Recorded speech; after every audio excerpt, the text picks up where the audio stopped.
말씀으로 시작하는 축복의 하루, 오늘은 7월 2일 목요일입니다. 우리에게 주시는 하나님 말씀은 시편 107편 23편부터 43절까지 107편 23절부터 43절까지 말씀 함께 합독하도록 하겠습니다. 배들은 바다에 띄우며 큰 물에서 일을 하는 자는 여호와께서 행하신 일들과 그의 기이한 일들을 깊은 바다에서 보나니 여호와께서 명령하신즉 강풍이 일어나 바다 물결을 일으키는도다. 그들이 하늘로 솟구쳤다가 깊은 곳으로 내려가나니 그 위험 때문에 그들의 영혼이 녹는도다. 그들이 이리저리 구르며 취한 자같이 비틀거리니 그들의 모든 지각이 혼돈 속에 빠지는도다. 이에 그들이 그들의 고통 때문에 여호와께 부르짖음에 그가 그들의 고통에서 그들을 인도하여 내시고 광풍을 고요하게 하사 물결도 잔잔하게 하시는도다. 그들이 평온함으로 말미암아 기뻐하는 중에 여호와께서 그들이 바라는 항구로 인도하시는도다. 여호와의 인자하심과 인생에게 행하신 기적으로 말미암아 그를 찬송할지로다. 백성의 모임에서 그를 높이며 장로들의 자리에서 그를 찬송할지로다. 여호와께서 강이 변하여 광야가 되게 하시며 샘이 변하여 마른 땅이 되게 하시며 그 주민의 악으로 말미암아 옥토가 변하여 염전이 되게 하시며 또 광야가 변하여 못이 되게 하시며 마른 땅이 변하여 샘불이 되게 하시고 줄인 자들로 거기에 살게 하사 그들이 거주할 성읍을 준비하게 하시고 밭에 파종하며 포도원을 재배하여 풍성한 소출을 거두게 하시며 또 복을 주사 그들이 크게 번성하게 하시고 그의 가축이 감소하지 아니하게 하실지라도 다시 압박과 재난과 우환을 통하여 그들의 수를 줄이시며 낮추시는도다. 여호와께서 고관들에게는 능력을 쏟아 부으시고 길없는 황야에서 유리하게 하시나 궁핍한 자는 그의 고통으로부터 건져주시고 그의 가족을 양떼같이 지켜주시나니 정직한 자는 보고 기뻐하며 모든 사악한 자는 자기 입을 봉하리로다. 지혜 있는 자들은 이러한 일들을 지켜보고 여호와의 인자하심을 깨달으리로다. 아멘. 오늘도 주님의 귀하신 말씀 앞에 서신 저와 여러분들 가운데 좋으신 우리 주님의 은총과 평화가 가득하여지시길 주님의 이름으로 축원합니다. 제가 예전부터 목소리가 좋다라는 말씀을 많이 들었습니다. 아무래도 이 목소리라고 하는 것이 어떤 DNA와 관계 있겠죠. 가족끼리는 목소리가 좀 비슷하지 않습니까? 그런 아마 영향이 있어서 저희 아버지나 저희 어머니의 어느 정도를 닮아서 가족 간에는 목소리가 좀 비슷해서 과거에 유선전화로 집에 전화하면 가족 중에 누가 받으면 누구니? 하고 묻거나 누굽니까? 라고 물으면 아버지인데 아들이니? 하고 아들인데 아버지입니까? 하고 뭐 그런 식으로 헷갈리기도 하죠. 감사하게도 하나님께서 제가 목회자로서 말을 해야 되는 사람인데 그래도 좋은 목소리를 주셔서 제가 과거에 CBS 토요일에 만나요 인경희입니다 라고 하는 프로에 출연해서 처음 CBS에 가서 한 40분 정도 인터뷰를 하면서 나눴던 그 이야기 속에 이 아나운서님께서 저를 기억하셔 가지고 지금 제가 진행하고 있는 청춘부흥회를 이 CBS에다 저를 추천하신 거예요. 이 목사님이라면 말씀도 대본과 크게 관여하지 않고 잘 진행하시고 뿐만 아니라 약간의 중저음의 목소리, 울림이 있는 목소리라서 아마 청취자들이 듣고 하기에 참 좋을 것 같습니다. 그렇게 추천받아서 제가 지금 거의 6개월째 목요일마다 1시간 반씩 이 라디오 생방송 프로를 진행하고 있지 않습니까? 감사하게도 하나님께서 창조하신 그 모든 것들 속에서 제가 가지고 있는 그래도 감사한 재능들과 또 주신 목소리를 이렇게 귀한 선한 영향력으로 흘려보낼 수 있음이 저에게는 얼마나 큰 감사인가 느껴지게 됩니다. 사랑하는 여러분, 하나님께서 그냥 주신 것이 없습니다. 하나님께서 그냥 이루신 것이 없습니다. 오늘 말씀에도 나오지만 33절 이하에는 강이 변하여 광야가 되게 하실 수 있는 분도 하나님이고 또 샘이 변하여 마른 땅이 되게도 하신다. 과거에는 강 근처에 사는 것이 살기가 늘 식수가 인간에게는 생명의 필수품 아닙니까? 강 주변에 사람들이 모여서 살아가는 거예요. 그런데 이 강을 광야로 만들어 버리실 수 있는 분이 하나님이시다. 인간에게 꼭 필요한 이 샘을 마른 땅이 되게 하시는 분도 하나님이시다. 또 이 주민의 악으로 말미암아 34절 주민의 악함으로 말미암아 이것을 옥토로 변하여 염전이 되게 해버리신다. 엄청난 일들을 행하시는 분이 바로 우리 하나님 아버지신데, 여러분 우리가 기억해야 할 것은 내가 원하는 때에 내가 원하는 방식으로 그게 이루어지는 것이 아니다. 이것이 우리 인간의 하나님을 향한 아이러니입니다. 도대체 인간으로서 받아들일 수 없는 수많은 사건과 일들. 예수 믿지 않는 사람들 그렇게 얘기하죠. 아주 사악한 사람들 볼 때 귀신은 뭐하나 저 사람 안 잡아가고 라고 말하는 것처럼, 하나님이 살아계신다면 도대체 이 땅 가운데 이런 불의한 일과 악한 일이 일어날 수가 있겠습니까? 2022년도에 부산의 한 전과 18범의 남성이 그날 친구들과 함께 잘 시간을 보내고 새벽 늦게 귀가한 26살 정도의 여성이 이제 본인의 오피스텔인지 들어가려고 1층에서 엘리베이터를 누르고 살짝 취했는지 기다리고 있는데, 경호업체에 다니고 있는 이 전과 18번 남성이 이 여자를 보고 따라 들어와서 뒤돌려차기 남자 뭐 이렇게 지금 뉴스에 나오고 유명하던가요.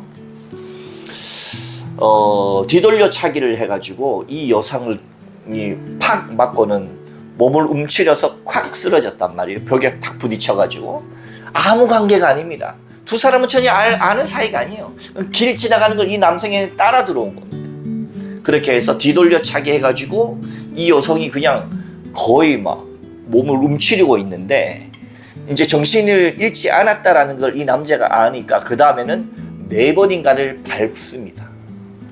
그러자 이 여성의 몸이 경직이 일어나가지고 이제 기절하면서 몸이 빳빳하게 딱 펴지면서 경직이 일어난 거예요. 이 여성을 들쳐매고 CCTV가 보이지 않는 곳으로 8분간 사라졌다가 나왔는데, 이 남성이 뒤돌려차기 남성, 당시 나이가 30살, 20년 구형을 받았습니다. 이 남성이 나올 때의 나이가 50세.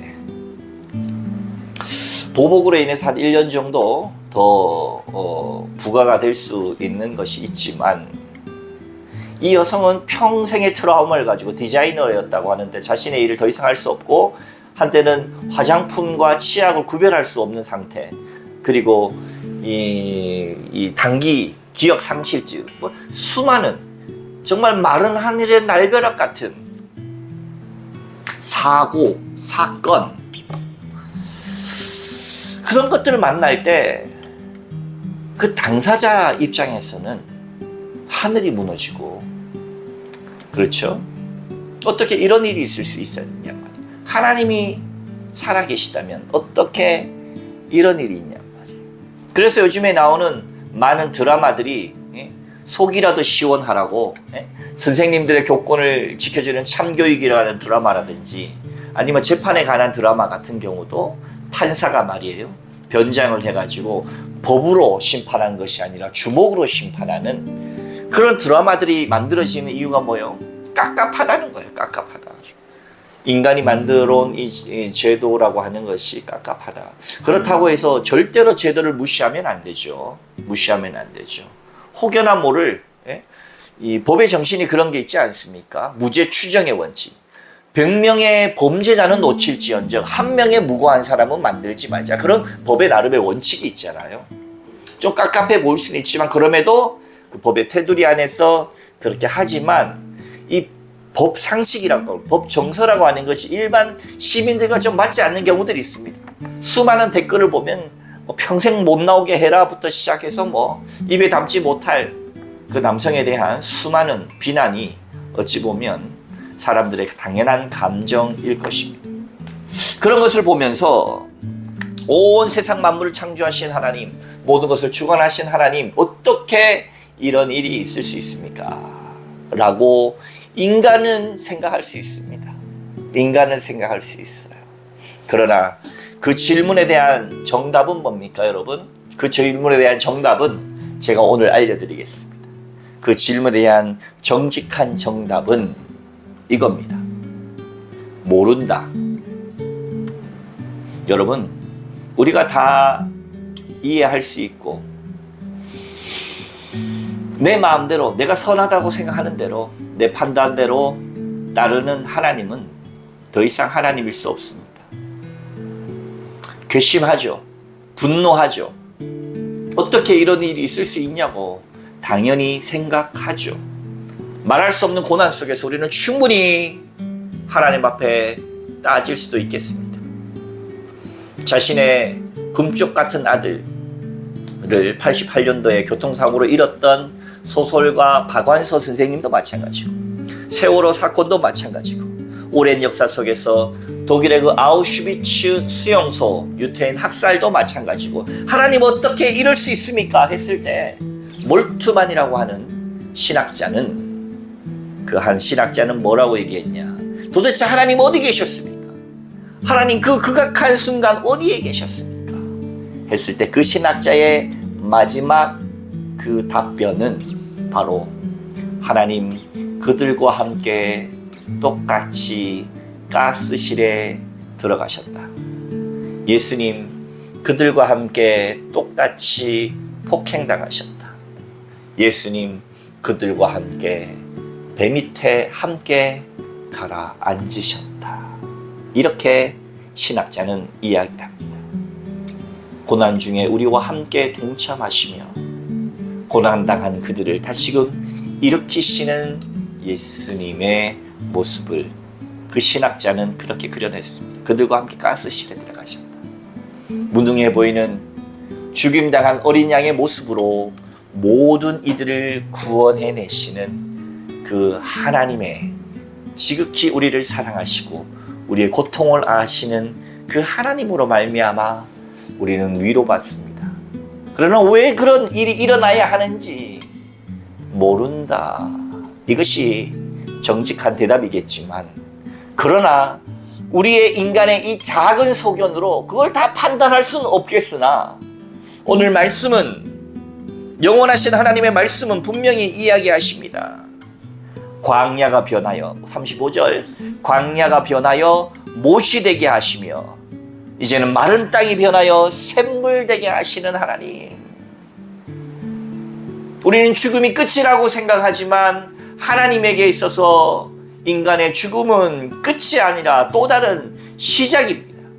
우리는 유한하지만 하나님은 영원하십니다. 우리가 생각하고 있는 시간과 공간의 개념과 하나님의 존재 자체가 완벽하게 다르기에 우리의 머리로, 우리의 판단으로, 우리의 생각으로 하나님을 결코 재단할 수 없다. 오늘의 말씀에서와 마찬가지로 하나님은 강도 광야로 만드시고 광야도 강으로 만드시는 전능하신 하나님이시기 때문에 그렇습니다.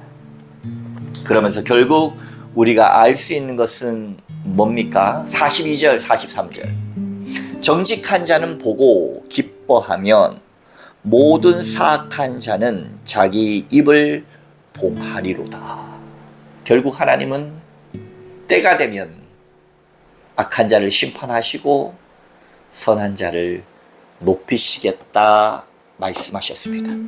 43절, 지혜 있는 자들은 이러한 일들을 지켜보고 여호와의 인자하심을 깨달으리로다. 그렇습니다. 사랑하는 여러분, 내가 원하는 때에 내가 원하는 방식으로 세상은 흘러가지 않지만 하나님은 문제보다 크시고 하나님은 인간의 지혜로움보다 하나님의 미련함이 훨씬 더 위대하시며 하나님은 결코 인간과 견줄 수 없는 최고의 존재라고 하는 사실 우리가 잊지 말고 나는 유한한 존재이니 무한한 하나님 앞에서 겸손하게 내 주어진 상황을 끝까지 믿음으로 감당할 줄 아는 겸손과 지혜가 우리 가운데 오늘 이 하루도 있어지시기를 주님의 이름으로 축원합니다. 함께 기도하시겠습니다.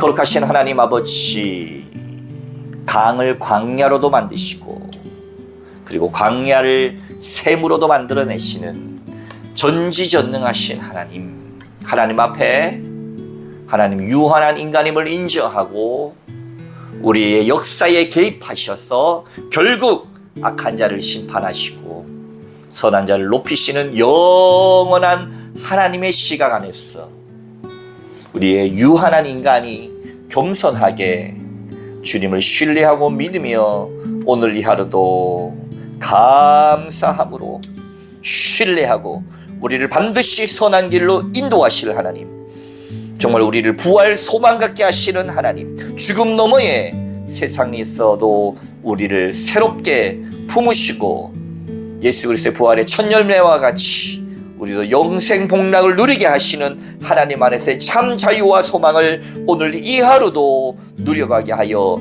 주시옵소서. 감사드리며 거룩하신 예수님의 이름으로 간절히 기도하옵나이다. 아멘.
thank you